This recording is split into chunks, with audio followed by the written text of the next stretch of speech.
clases en UTEC son súper integrales. Nuestros profes siempre se preocupan por potenciar nuestras habilidades blandas y así podremos acercar a nuestra vocación desde el primer día de clase. Buscamos llevar nuestro ingenio más allá del aula. A pesar de que ahora lo hacemos en modo virtual, nada nos ha detenido. Pues seguimos innovando y seguimos creando proyectos para mover el mundo con nuestras ideas. Estamos formándonos como profesionales capaces de ser líderes, de proponer, de ingeniar y de actuar ante los problemas reales del mundo.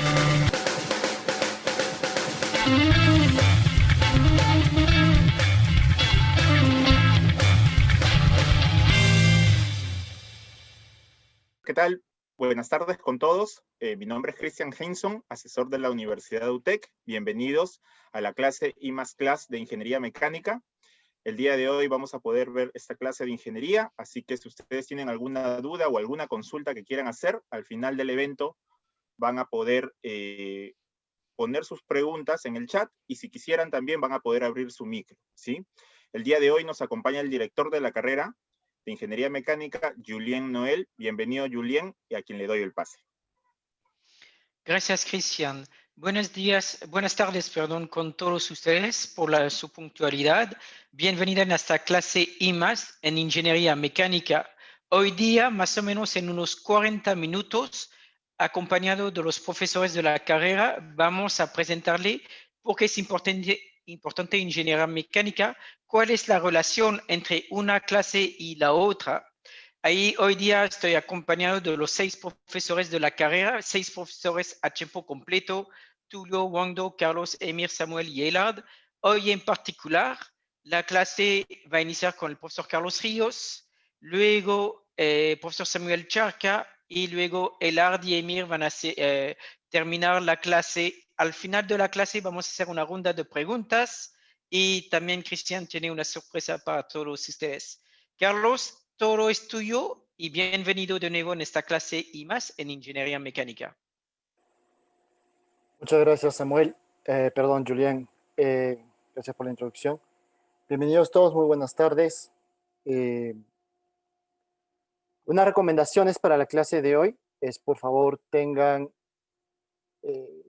siempre un pensamiento crítico y, por favor, no se queden con ninguna duda durante toda la clase. Si tienen alguna pregunta, por favor, ténganla presente, anótenla o escríbanla por el chat y la resolvemos al final de la clase. Igual si tienen algún problema con el audio, háganoslo saber para poder tratar de mejorar. Lo que vamos a hacer el día de hoy es vamos a darles a todos ustedes un poco nuestra perspectiva sobre cómo es ingeniería mecánica aquí en UTEC y vamos a tratar ya el tema de esta clase que es automóviles, una descripción de automóviles y cómo la mecánica de fluidos, que es uno de los cursos que yo enseño, se aplica en el diseño de automóviles. Luego vamos a pasar a lo que es motores de combustión interna y aquí nos vamos a detener para hacer un análisis termodinámico, la parte que yo voy a enseñarles.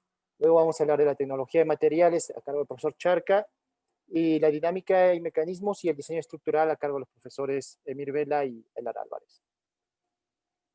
Bueno, ingeniería mecánica en UTEC es, desde mi punto de vista, o la perspectiva que yo tengo y como lo enseñamos es el tratar de darles a los alumnos, a nuestros alumnos, los fundamentos de las ciencias de la ingeniería que ellos necesiten para poder buscar soluciones nuevas, para poder buscar soluciones distintas, ya sean a problemas que nos han aquejado por mucho tiempo o a problemas que van surgiendo con el avance de la tecnología. ¿Por qué creemos que es súper importante que los alumnos conozcan los fundamentos? Es porque si ellos no conocen los fundamentos, lo único que ellos van a hacer es repetir las mismas soluciones que hemos estado dando nosotros a los mismos problemas. Entonces, nosotros queremos ingenieros nuevos, deseamos que estos ingenieros puedan buscar soluciones nuevas a problemas nuevos y para eso necesitamos que ellos entiendan los fundamentos. No. Obviamente hacemos todo esto desde un punto de vista de proyectos y de distintas actividades donde esperamos que los alumnos también se diviertan y su cariño y su pasión por la carrera aumente, ¿no? Con el pasar del tiempo. No sé si alguno de los profesores que me acompaña quiere dar agregar algo a lo que mencioné. Todo bien por mi parte, profesor Carlos. Gracias. Así es, Carlos, estamos en la misma línea, de acuerdo contigo. Muchas gracias.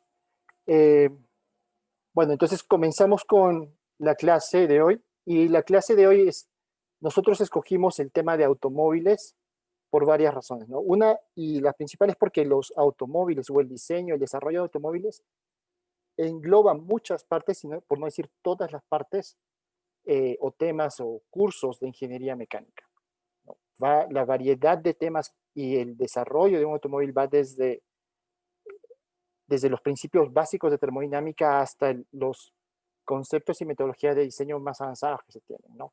Entonces, para darles un poco una idea de esto, en un automóvil, el diseño de las partes no solamente va por la parte de chasis, donde ustedes tienen que ver cómo mejorar la aerodinámica del auto, sino también pasa por la parte de cómo se transmite la potencia que se genera en un motor de combustión interna hacia las ruedas, cómo es todo el sistema de frenado, cómo es todo el sistema de prácticamente transmisión de potencia que ustedes necesitan para que el auto pueda comportarse del modo que nosotros necesitamos que se comporte, ¿no? En esta clase nos vamos a enfocar mucho en lo que es el motor de combustión interna, ¿no? ¿Alguno de ustedes tiene una idea de más o menos cuánta energía, ¿no? El auto cómo funciona? El auto nosotros le ponemos combustible, gasolina o petróleo, y utilizamos esa energía en el combustible para mover el auto y mover a las personas o carga que tiene el automóvil, por ejemplo. ¿Alguno de ustedes tiene una idea más o menos de cuánta energía de la que ponemos en forma de combustible se aprovecha realmente en movimiento? Si aprovechamos el 50% de la energía que está en un litro de gasolina, por ejemplo, o un litro de petróleo, o aprovechamos el 80%. ¿Alguien tiene una idea?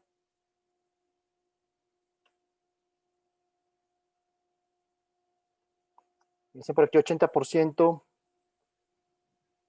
¿no? ¿Creen que sea más o menos del 80%? Realmente es bastante bajo, ¿no? En un motor de combustión interna, en un auto normal, los autos que nosotros vemos el día a día pasando por nuestras calles, el porcentaje de energía que nosotros aprovechamos es aproximadamente el 30%. ¿Qué quiere decir esto? Que por cada litro que nosotros ponemos de gasolina, solamente aprovechamos 300 mililitros. El resto de la energía se pierde. Se pierden varios procesos de transferencia de calor, ineficiencias mecánicas, pero mucha de esa energía es necesaria perderla por el tipo de motor que nosotros empleamos. ¿A qué me refiero? Por ejemplo, en un auto eléctrico, el porcentaje de energía que se aprovecha del que tiene el auto en la batería es hasta el 70%, 70-75% en promedio. Entonces, la gran diferencia de aprovechar en un lado 30%, solamente 30%, y en el otro lado hasta 75%, es básicamente por el tipo de motor, ¿no? Ahora, sea lo que sea lo cual sea el porcentaje de energía que nosotros aprovechemos, si ustedes se dan cuenta, una gran parte de esto, ¿no? Casi hasta la mitad de esta energía que se puede aprovechar, la invertimos nosotros en vencer toda la resistencia que presenta el aire a que el vehículo avance. Es decir, a mejor nosotros diseñemos el exterior del auto, vamos a poder hacer un mejor uso de esa energía que podemos aprovechar. Todo este tipo de análisis es algo que nosotros vemos en el curso de termodinámica. Ahora, ¿cómo hacemos este diseño de la aerodinámica del auto? No sé si muchos de ustedes lo han estudiado o lo han escuchado. Vamos a ver un video de un taller de la compañía Mercedes-Benz.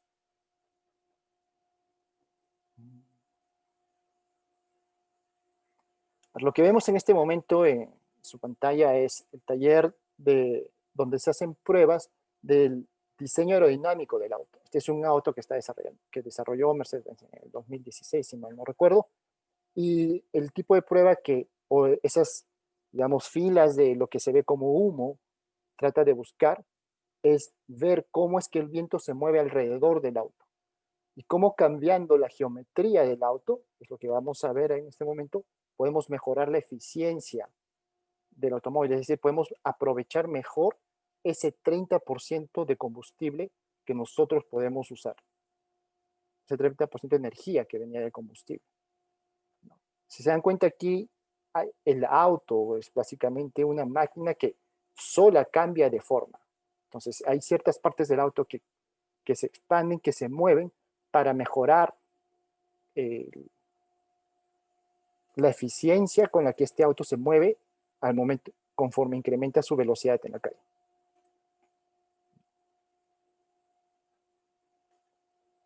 Bueno, entrando un poco ya más a motores de combustión interna y por qué es que del 100% de toda la energía que tenemos en el combustible, solamente podemos aprovechar una fracción tan pequeña como 30%, es que tenemos que entender un poquito más de cómo funcionan los motores de combustión interna.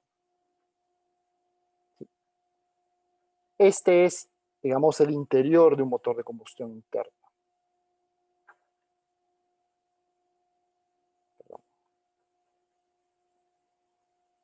En la parte de arriba nosotros, este motor de combustión interna tiene 4 pistones, 4 cilindros, y este es el proceso de combustión. Vamos a explicarlo en un momento un poco a más detalle. En la parte de arriba vemos las válvulas, y si nos concentramos solamente en uno de estos pistones, de estos cuerpos que suben y bajan, vemos que en un motor de encendido por chispa, donde en la parte del ingreso del aire y la expulsión de gases va a ser manejado por esas dos válvulas que están con los resortes rojos, ¿no?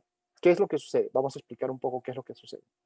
Existe una primera parte que es la admisión, donde una mezcla de aire y combustible ingresan a esta cámara, al cilindro del motor. Luego, en una segunda etapa, esta mezcla de aire y combustible es comprimida. El volumen disminuye, haciendo que la presión y la temperatura de la mezcla de gases aumente. Gases de aire y combustible, me refiero.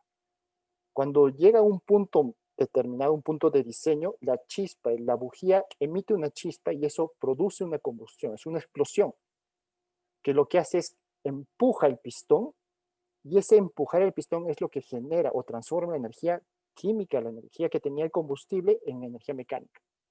Ya una última etapa lo que busca es volver a comprimir todos estos productos de combustión y expulsarlos. Expulsar todos esos gases de combustión que se van a dirigir a los tubos de escape. Ahora, para ver esto desde un punto un poco más real, ¿no? Vamos a ver un motor de combustión interna de un solo cilindro, que es muchas veces lo que tenemos en máquinas más pequeñas, ¿no? Este es el proceso de combustión de un motor de un solo cilindro, ¿no? Lo vamos a ver a 150 veces más despacio de lo que realmente ocurre. Miren, esa es la primera, esa es la explosión, la carrera de trabajo y luego la expulsión de gases. Ahora lo que sigue es admisión, donde se ingresa todo el aire con la mezcla de combustible, chispa, explota, y es decir, empuja el pistón para generar energía mecánica, para transformar la energía química de combustible en energía mecánica, ¿no? Y luego se expulsa. Nuevamente la chispa genera trabajo, el pistón vuelve a comprimir para expulsar los gases. Admisión con mezcla de combustible-aire, compresión, chispa y trabajo. Esas son las 4 etapas de un motor de combustión interna, digamos, justamente 4 carreras, ¿no? En el curso de termodinámica y en general nosotros como ingenieros no es suficiente como el entender qué es lo que está ocurriendo, sino ahora tenemos que cuantificarlo para poder determinar cuáles son los parámetros de diseño, cuánta energía podemos aprovechar de esta máquina. Y muchas veces el modo en el que hacemos esto es mediante un análisis termodinámico, y para el caso de motores de combustión interna, lo que usamos mucho es un diagrama de presión en el eje Y versus volumen en el eje X, en el eje horizontal. El comportamiento del motor, estas 4 carreras, la admisión, la compresión, la explosión o carrera de trabajo y la expulsión de gases, se muestra acá en este diagrama verde. Del punto 0 al punto 1 es el ingreso de gases, ¿no? El volumen se expande, el volumen dentro del cilindro se expande y todos los gases ingresan a ocupar el cilindro. Del 1 al 2 es la compresión, donde el émbolo empuja los gases y disminuye su volumen. para aumentar su temperatura y su presión. Y del 2 al 3 es donde ocurre la explosión, la combustión, la quema del combustible, dicho sea de paso, ¿no?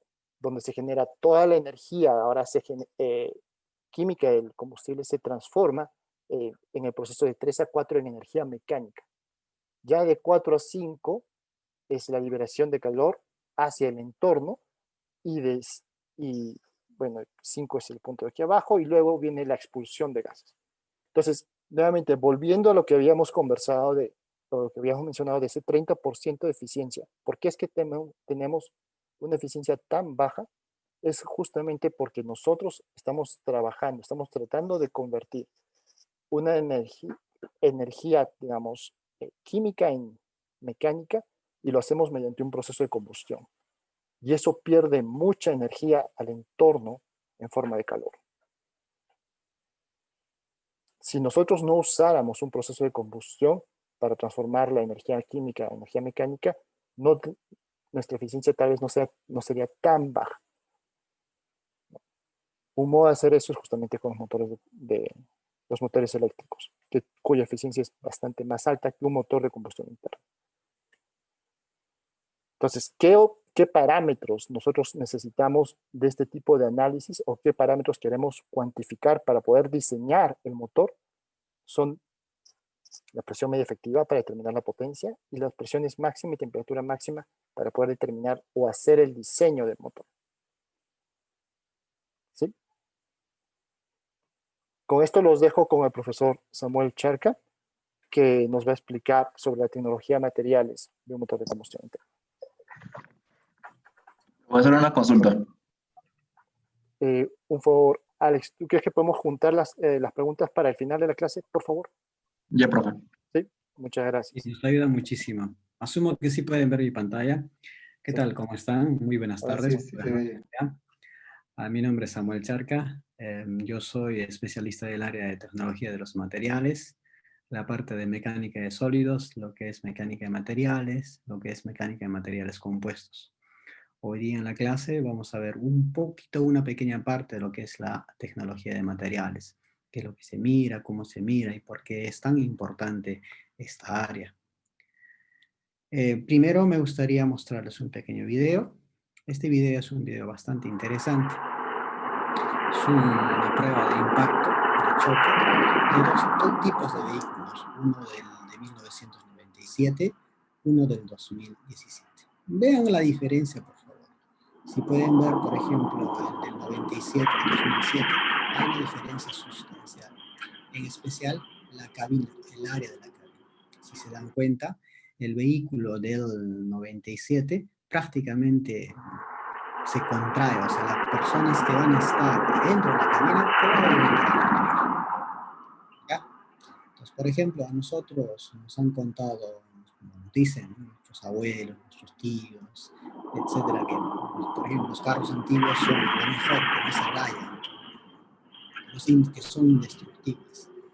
Pues lamentablemente no es así. ¿Acá? No son seguros. Probablemente si van a 20 hasta 30 kilómetros por hora, el vehículo no va a sufrir ningún daño. Sin embargo, este tipo de pruebas o los vehículos mínimo van a 60, 70, 80. A esa velocidad, básicamente esos automóviles antiguos son bastante inseguros para las personas que están dentro de la cabina. Acá. Y por los vehículos, por ejemplo, nuevos, definitivamente se han mejorado, ¿no? Estos 20, 30, 40, 50 años se ha optimizado. ¿Y cómo es que se consigue que esa parte de la cabina de las personas sea más segura? Pues con la parte de diseño, con la parte de análisis estructural y la parte de materiales. Entonces, en un vehículo ustedes van a ver infinidad de tipos de materiales. Polímeros, aceros, aluminio, hasta magnesio, por ejemplo, aleaciones de magnesio van a encontrar en los aros. ¿Okay? Por otro lado, si vemos en la parte derecha, un vehículo es un motor de combustión interna, ya el profesor Carlos sí les explicó. Si nosotros miramos, por ejemplo, ahí podemos ver que hay un cigüeñal, hay una biela, hay un pistón, hay válvulas, etc. ¿De acuerdo? Entonces, por ejemplo, en esta parte, lo que tenemos es lo que es la biela, ¿no? Muy, muy importante. Entonces, cada componente del motor en sí es un material distinto, no es el mismo material. ¿Por qué? Porque la función que cumple es distinta. En el mismo, por ejemplo, el mismo tipo de motor de combustión interna. Si, por ejemplo, el motor es de un solo cilindro y si el motor es de 2 cilindros, 3 cilindros, la biela va a ser un material distinto, porque las capacidades que tiene, porque las exigencias que se le exigen, o sea, la resistencia que se le exige al material es distinta. Entonces, por eso es importante conocer los materiales, la parte de tecnología de materiales. Entonces, por ejemplo, acá vemos una camioneta que probablemente en la calle ustedes lo han visto, es un Honda Pilot. Y acá es algo interesante. Por ejemplo, vemos en la parte externa la carcasa ahí.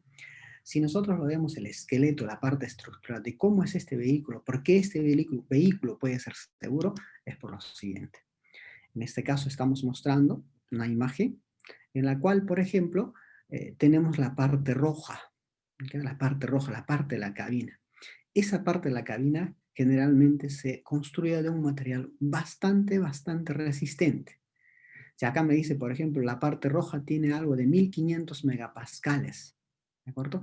¿Eso qué significa? Que para poder doblar ese material necesito un montón de fuerza. Un acero común y corriente y silvestre que puedan ver en la calle, por ejemplo, generalmente tiene entre 270 hasta 300, 400 megapascales. Sin embargo, este acero que es exclusivamente diseñado, fabricado, hecho para la cabina, tiene 1500, o sea que casi 5 veces la capacidad. Por eso es que esa parte no se destruye. Sin embargo, la parte, por ejemplo, delantera o posterior tiene materiales con menores capacidades. ¿Por qué razón? Recordemos que los vehículos están andando 40, 50, 70, 80 o 100 kilómetros por hora o más. Al momento de andar a una velocidad determinada, lo que ustedes van a tener es energía cinética. Esa energía, cuando tú te detienes, tiene que disiparse, tiene que desaparecer o a algún lado tiene que irse. Entonces, al momento de impactarse, esos materiales que se doblan fácilmente, que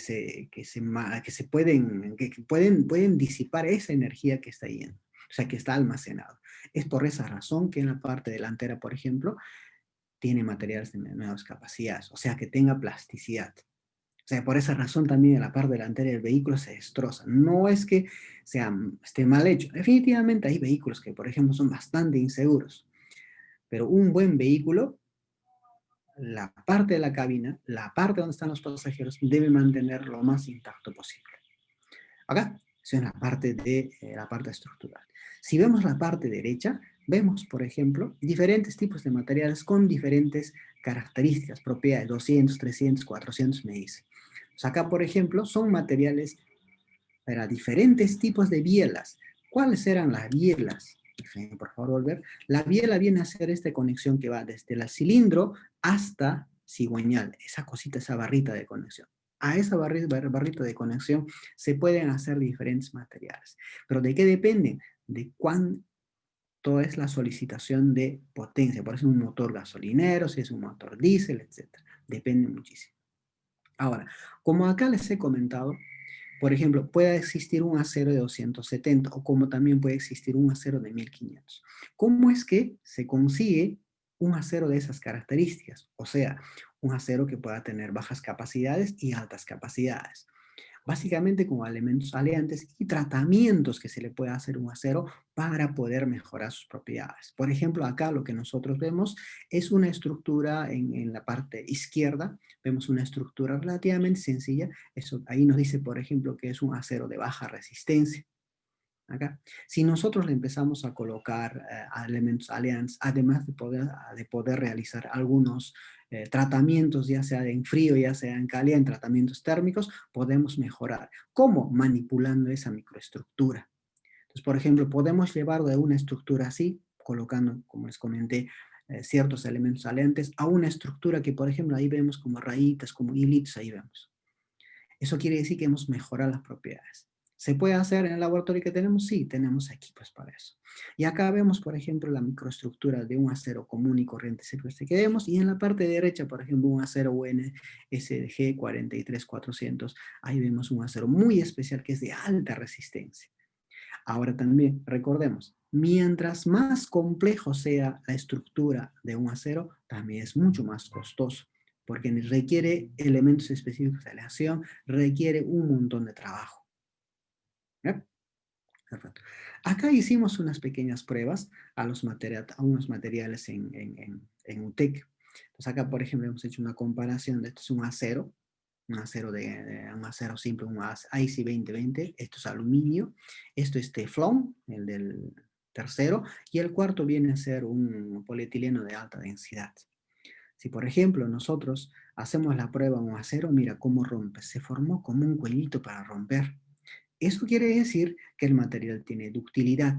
Eso quiere decir que al momento de romper o fallar el material, te va a absorber o va a absorber un montón de energía. Acá, eso significa, si fallara sin ese cuellito que ha formado, significa que probablemente ha consumido, o sea, no puede liberarte mucha energía. De la misma manera, el aluminio también rompe. Y si miramos, por ejemplo, el teflón, no, el teflón rompe de una manera, falla de una manera distinta. Y si miramos lo que es el HDPE, falla de una manera distinta. Un claro ejemplo, por ejemplo, es si nosotros vamos al supermercado, compramos, nos dan una bolsita y esa bolsita llegamos a casa y queremos romperlo, jalando, rompiendo, jalamos y empieza el plástico empieza a jalarse, estirarse, estirarse, hasta que llega un momento que se estira y ya no puedes estirar más y alcanzó su máxima capacidad. Y básicamente, internamente lo que ha pasado es que recordemos que los polímeros están hechos de una cadena de polímeros. ¿Acá? Un montón de polímeros, como un tallarín que tengas adentro. O sea, al momento de jalar poco a poco, esos tallarines se estarían alineando. Una vez que se alinearon, alcanzaron su máxima capacidad. Es bastante interesante ese comportamiento. Acá hicimos una pequeña prueba, hicimos una simulación, una comparación. Por ejemplo, acá abajo está el teflón, los plásticos, aluminio y acero. ¿Por qué es importante mostrar este diagrama? Porque el acero, como ven, tiene excelente, o sea, si comparas con el aluminio, son 3 veces más. Si comparamos con el plástico, es mucho más. Entonces, además de eso, el acero es bastante barato. Es por esa razón que hasta este momento no hay material que completamente reemplace al acero. Y por eso es que tienen que entenderse los aceros, se tienen que estudiar. ¿Cómo en UTEC podemos caracterizar, medir esas propiedades? En el laboratorio contamos con equipo, por ejemplo, acá de 10 toneladas, microscopios, equipos, por ejemplo, este es el equipo de la parte derecha arriba, tenemos un equipo que se llama Biomomento, porque los ingenieros mecánicos no solamente trabajamos con vehículos, un vehículo es bastante interesante el automóvil, también trabajamos con materiales orientados para esto. En este caso, por ejemplo, podemos estudiar materiales por ejemplo, tejidos, o dientes, o resina, o básicamente biomateriales. Para eso está hecho este equipo. Y abajo les muestro un equipo para hacer pruebas en fibras. Ocurre lo siguiente. Por supuesto que hay materiales ya desarrollados, empezamos a entender y a estudiar. Pero también en UTEC empezamos a desarrollar nuevos materiales. Y una de las cosas que estamos haciendo es eso. Con un grupo de estudiantes del octavo, noveno, décimo semestre, a veces empiezan desde el cuarto semestre a apoyarnos en el laboratorio, es ¿por qué no podemos desarrollar nuevos materiales? Como por ejemplo, materiales compuestos a base de ichu y a base de cabuya. ¿Por qué? Por ejemplo, en los vehículos, en los automóviles, ahora se está obligando que el 100% de los vehículos sea reciclable. Entonces, para que sea así, se tienen que usar materiales biodegradables. Y la idea es que se empiece a introducir fibras naturales. Ya se hace, pero sin embargo no se tiene ningún estudio hecho con respecto a fibras que son endémicas de Perú. Y en UTEC desde hace 3 años hemos estado estudiando. Ya tenemos como 5 o 7 artículos científicos publicados por si es que se animan para ingeniería mecánica, por sus compañeros, que ellos mismos publican. Entonces, y estos son los comportamientos que muestro un diagrama bastante interesante, y abajo estoy mostrando las referencias que se publicaron, y así es como se ve, por ejemplo, si lo miramos en un microscopio SEM, la estructura de las fibras naturales. Por mi parte, eso sería. Ahora les dejo con el tema de diseño, la parte de dibujo, la parte de mecanismos, con el profesor Elar Álvarez.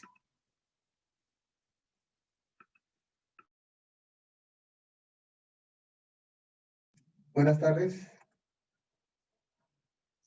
a todos. Buenas tardes. Les saluda el profesor Elar Álvarez. Y lo que vamos a ver en este momento es continuar, habiendo hecho ya una exposición el profesor Carlos sobre cómo la energía química se convierte en energía mecánica. Y eso hace que esta energía se transforme en movimiento del carro, ¿no? Y para hacer esa transformación es importante diseñar las partes, como decía Samuel, y contar con los materiales con los cuales se va a desarrollar los diferentes componentes de ese motor. Estoy mostrándoles una pequeña parte de ese gran conjunto de elementos que tiene un carro, que es el corazón, es el motor, como ustedes saben. Y lo que vamos a hacer es una experiencia 3D, dibujando o modelando, vamos a llamar ahora, una pieza con un programa que nos ayude a desarrollar las partes. Normalmente se hacían los planos de fabricación en 2D, pero en esta oportunidad vamos a hacer en 3D porque es más dinámico la forma de desarrollar una pieza mecánica, ¿no? Obviamente que necesitamos de una herramienta, un software.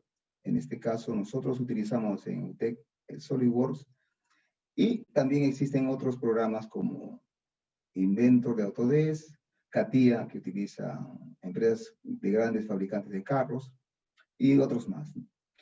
Entonces yo voy a pasar a hacer lo siguiente. Hemos visto la biela, hablaba Samuel de este pequeño elemento que transfiere la energía de la cabeza del pistón al eje del cigüeñal. Entonces yo voy a elaborar esto que está en 2D, lo vamos a poner en un modelo en 3D. Yo les he compartido un link donde están 3 archivos en PDF. Uno es el plano que ustedes tienen acá, y los otros 2 son 2 archivos que les va a decir a la hora de descargarlo, si lo bajan a su computadora, no tiene virus, ustedes lo tienen que descargar, porque si lo ejecutan en el explorador de Windows o en Chrome, cualquiera de esos no va a funcionar bien, no va a ejecutar. Tendrían que descargarlo, y en el Adobe que lee los archivos en PDF le tienen que autorizar para que pueda generar un modelo en 3D. Y ustedes van a poder girar y ver la pieza en 3D. Espero que lo puedan hacer. Ya se les ha compartido por el chat. Bien, voy a pasar al programa SolidWorks. Voy a quitar esto un poquito y pasamos al ambiente de CAD. En la universidad utilizamos este programa, que lo pueden ver, es un ambiente familiar para los que trabajan en 3D. Y es muy sencillo porque, como verán, es tema de operaciones. Ustedes en el colegio han llevado operaciones de círculos, rectángulos, ¿no? Y esas son las operaciones simples que se utilizan para poder diseñar esta pieza. Yo he avanzado con algo de este dibujo, porque si no nos daría tiempo. Y acá está el planito que me va a dar la referencia para completar las partes que me estarían faltando, ¿no? Entonces, acá lo que le está faltando a este módulo es lo siguiente. Tenemos acá ya avanzado una parte. Vamos a completar estos 2 cilindros de la siguiente manera, ¿no? Entonces vamos a ver cómo se hace esto. Generamos primero unos esquemas, unos círculos, ¿no? Que me permitan a mí dibujar estos círculos que están acá. Primero esto, este y este. Entonces voy a borrar uno para que puedan apreciar la profundidad. Lo veo en esta vista y esto tiene una profundidad de 24, ¿no? Entonces, utilizando esta operación de extruir, le voy a decir un midplane, una profundidad total de 24 y que lo construya. Entonces, pueden ver que ya construyó esta parte. Análogamente, voy a construir el otro cilindro Entonces voy a Sketch, dibujo un círculo. Como pueden ver, son operaciones simples que nosotros conocemos de colegio. Jalamos, arrastramos y podemos hacer otra operación. Ese es primero el 2D, luego existe una operación en 3D y esa profundidad tendría que verificar cuánto es. En este caso también es 24. Ok, solo que acá hay un pequeño detalle, me está haciendo la extrusión hacia un lado. Vamos a hacerla hacia los dos lados, por lo tanto cambio de operación y voilà. Bien, ya tenemos la parte sólida, pero acá hay unos agujeros por donde debe pasar los pines que enlazan con la cabeza del pistón y en el otro lado con el eje del cigüeñal. Entonces voy a verificar acá qué agujero, qué diámetro tiene el agujero. Entonces acá tenemos un diámetro acotado de 38. Entonces me voy acá en esta superficie plana, le digo, quiero hacer un, ese sería radio, ¿no? El radio 19, pero el diámetro es 38, ¿no? Acá pueden apreciar diámetro símbolo 38, ¿no? Radio 19, es correcto lo que alguien dijo por ahí. Entonces ponemos acá, tomamos el centro, dibujamos y acotamos. Entonces ponemos diámetro 38, ¿ok? Y esto ya es una operación en 2D terminada. Vamos a hacer una operación en 3D, que es cortar, hacer un hueco. ¿Ok? Le digo que sea pasante, para que pueda hacerlo a través de todo el sólido. Y voilà, ahí está. Y para terminar, ya nos faltan dos operaciones. Un agujero y un redondeo. Vamos a hacerlo. Otro agujero más. El diámetro para ese agujero vendría a ser de 22. Entonces hacemos el sketch. Hacemos un círculo. Lo que yo estoy mostrándoles es lo que se les enseña a los alumnos en los cursos de diseño mecánico, ¿no? Y la aplicación de esto ya es en los cursos de diseño de sistemas mecánicos. Es un curso de 8º ciclo, ¿no? Estamos haciendo más o menos el recorrido de lo que llevarían los cursos de mecánica. Este curso de dibujo se enseña en los primeros ciclos, ¿no? Es importante conocer las normas de diseño, las normas de dibujo, la forma de acotado, que eso se ve en los planos, ¿no? Bien, entonces vamos a hacer el pasante. El ambiente está en inglés, nosotros podemos ponerlo también este programa en castellano, pero como sabemos, hay que ser un poco universal, ¿no? Bien, ya está casi la pieza terminada y podemos hacer lo siguiente, ¿no? Voy a hacer un corte virtual para ver si queda como lo que se muestra ahí. Un corte virtual que me permita ver, visualizar si está bien con respecto a lo que estoy haciendo, ¿no? Entonces, como pueden apreciar ahí, se parece bastante, por no decir que es igualito, ¿no? Eso sería un corte virtual y acá estaría. Bien, me falta una operación más, dos operaciones más. Vamos a ver si lo hacemos rápidamente. Entonces, hacemos de esta manera. Tenemos este plano. Luego tenemos acá este cajeado, se llama. Vamos a hacerlo aproximadamente. Sería un rectángulo. Vamos a tomar acá el comando rectángulo. Tomamos el centro. Prox. Listo. Entonces, el ancho es de 15. ¿De acuerdo? El ancho es de 15. Entonces, para que me asegure de que esté en el centro, vamos a ponerle su cuota. Acá está. 15. Ok. Y le voy a decir que este punto lo lleve al centro con forma horizontal. Y ya está. Voilà. Y me queda finalmente la 96, que es la longitud total. Acotamos acá 96. Listo. Y finalmente tenemos unos redondeos de 5. Entonces, estos redondeos lo hacemos acá con un fillet de 5. Y hacemos 2, 3, 4 y 5, ¿no? Y tenía una profundidad de extrusión, más o menos acá lo dice, de 5, ¿no? Vamos a hacerlo. Entonces hacemos operación. Esperemos que está la extrude. Acá la operación extrude sketch, extrude cut. Y una profundidad de 5 nada más, como es ciego, debe estar ahí. Y le damos OK. Y ahí está. Casi con eso podemos culminar toda nuestra pieza. Ya para no demorarnos en eso, ya la tengo lista, acá, completita. Y también quiero ver cómo se generan los planos. O sea, miren, una cosa importante en el tema de los planos. Cuando uno manda a fabricar una pieza, diseña, lo hace más o menos con dimensiones aproximadas y que acomode a la geometría, ¿no? Los espacios y distancias. Pero también hay que sacar los planos. Vamos a suponer que esta pieza ya está muy bien, hay que generar un plano. Entonces, y eso es lo que nosotros mandamos a fabricar, en realidad, con un plano en 2D. No le mandamos un 3D. Y este programa me permite a mí sacar los planos en una forma rápida, instantánea. En nuestro país hay empresas que utilizan este programa para sus trabajos, como la empresa TUMI, la empresa que hace máquinas para la gran minería, utilizan estos programas, como la empresa también BATS, me parece, y tienen que utilizar programas en 3D para ver el tema de interferencias y formas de fabricación rápida, ¿no? Porque ¿qué pasa si esta pieza ahora ya no era 150, sino va a ser una pieza que tenga 180, por decir, de longitud? Bien, este programa, como está en 2D, yo puedo decirle en esta cota que se cambie a 180, y lo que debería pasar es que el sólido se debería actualizar, y como pueden ver, el sólido también se está actualizando. Es una de las ventajas de estos programas, y estoy en 2D, o sea, no estoy saliendo a 3D, estoy en 2D nada más, y eso es una cosa importante.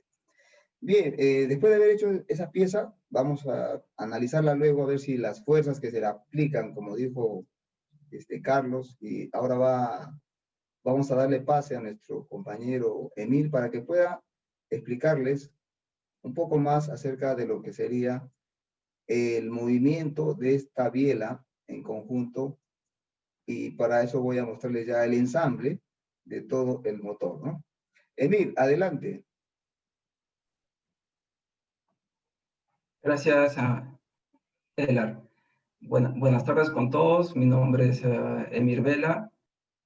Mi especialidad es robótica y yo enseño el curso de dinámica y mecanismos. ¿De qué se encarga la dinámica?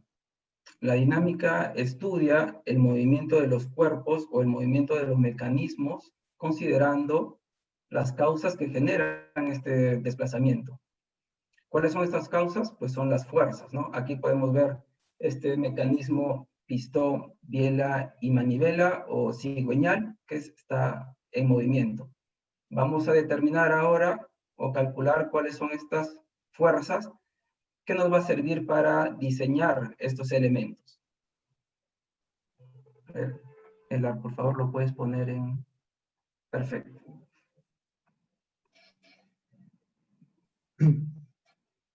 Entonces, ¿de dónde vienen estas fuerzas? ¿Se acuerdan que en este compartimiento superior al pistón, ahí se genera la combustión del combustible? Y eso va a generar una presión sobre el pistón. Sabemos que la presión es igual a fuerza sobre área. Tenemos la presión aquí arriba y conocemos también el área del pistón. Entonces, con la presión y con el área podemos calcular la fuerza que va sobre el pistón.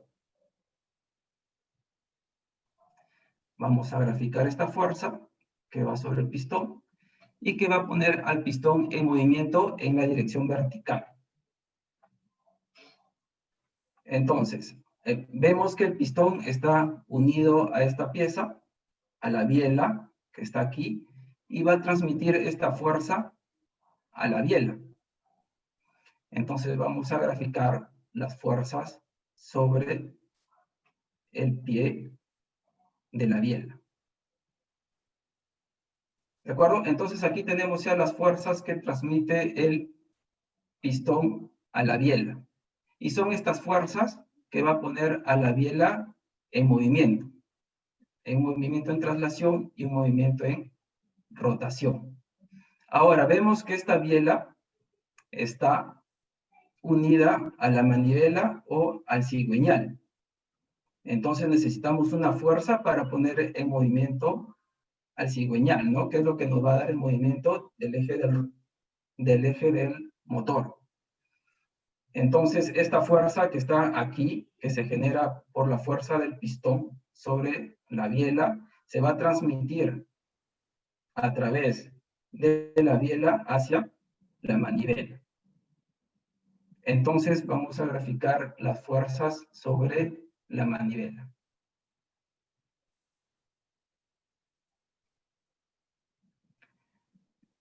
Tenemos aquí que aquí en rojo estamos graficando la fuerza que genera la biela sobre la manivela. Y como están conectados, vamos a tener también las fuerzas que genera la manivela sobre la biela. ¿De acuerdo? Y si se dan cuenta, estas fuerzas aquí son iguales por la tercera ley de Newton, la ley de acción y reacción, pero tienen sentido opuesto. ¿Cómo calculamos entonces estas fuerzas? Utilizando la segunda ley de Newton.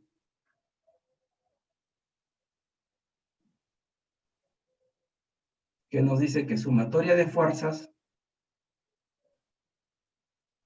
es igual a la masa por la aceleración del centro de gravedad. ¿De acuerdo? Entonces aquí en la biela tenemos las fuerzas que están en azul, que son las fuerzas que actúan sobre la biela. Tenemos la masa de la biela y el centro de gravedad de la biela, que lo vamos a poner en este punto. Y vamos a necesitar la aceleración del centro de gravedad de la biela para poder calcular todas estas fuerzas. Y estas fuerzas son las que van a poner en movimiento a cada elemento. Al calcular estas fuerzas también vamos a poder diseñar cada elemento, porque estos elementos tienen que soportar estas fuerzas sin que fallen, ¿no? Sin que se rompan cada elemento. Entonces, por ejemplo, aquí, ¿no? Aquí vemos estas fuerzas que están sobre la cabeza de la biela, y con estas fuerzas que hemos calculado con la segunda ley de Newton, vamos a poder diseñar esta área que ha dibujado el profesor Ehlert. Aquí vemos que esta área es mucho mayor a la área del pie de la biela. Y eso se debe a que soporta mayores fuerzas. ¿De acuerdo? En resumen, con dinámica nosotros podemos calcular las fuerzas que actúan sobre los cuerpos que están en desplazamiento, y con esas fuerzas podemos diseñar estos elementos para que no fallen o no se rompan. Entonces ahora le doy la palabra al profesor Ehlert para que continúe con el diseño. Bien, Emir, como ya explicó el profesor Emir, entonces nosotros vemos de que este elemento tiene fuerzas, y para eso nosotros hacemos una simulación, ¿no? Entonces vamos a pasar a una simulación estática, donde vamos a ponerle un valor de fuerza que hemos estimado debe ser más o menos 20.000 newtons, ¿no? Como dijo Emir, la fuerza está en la fuerza a dirección vertical. Vamos a ponerla acá. Vamos a ver si se puede mostrar. Ahí está, en sentido contrario. Y le vamos a hacer un análisis de elementos finitos, que es un método numérico. Entonces acá, después de aplicar la fuerza, haberle definido el material, que es un acero 4340, que es un elemento de máquina, se ha podido determinar los esfuerzos que ocurren en este elemento, que es la biela, ¿no? Entonces, quiero compartir con ustedes esto, y que nuestro compañero Samuel pueda explicarnos un poquito esta gama de colores y a qué se refiere con respecto a los materiales que hemos visto anteriormente. Samuel. Sí, gracias, Ehlert y Emir. Si miramos ahí en la biela que ha dibujado y ha analizado el profesor Ehlert numéricamente, hay una parte que está más roja, medio amarilla, rojiza, ¿de acuerdo? Esto quiere decir que, el método numérico, ¿no? Nos dice que esa parte, esa zona, tiene un esfuerzo máximo aproximadamente de 470. De 470, digamos, estamos hablando de megapascales.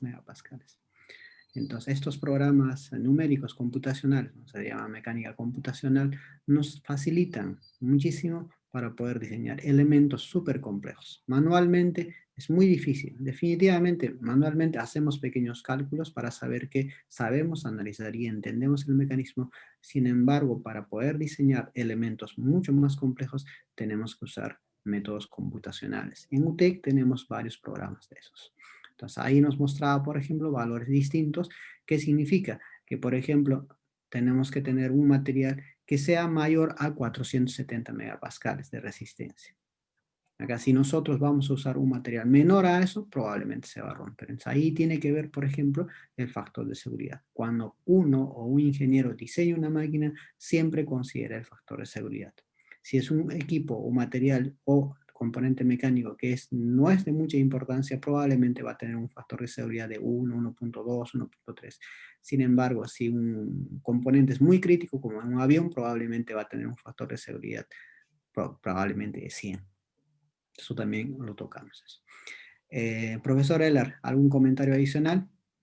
Bueno, de mi parte, eso es todo. De mi parte les agradezco haber estado aquí y creo que pasamos a las preguntas. No sé qué dice.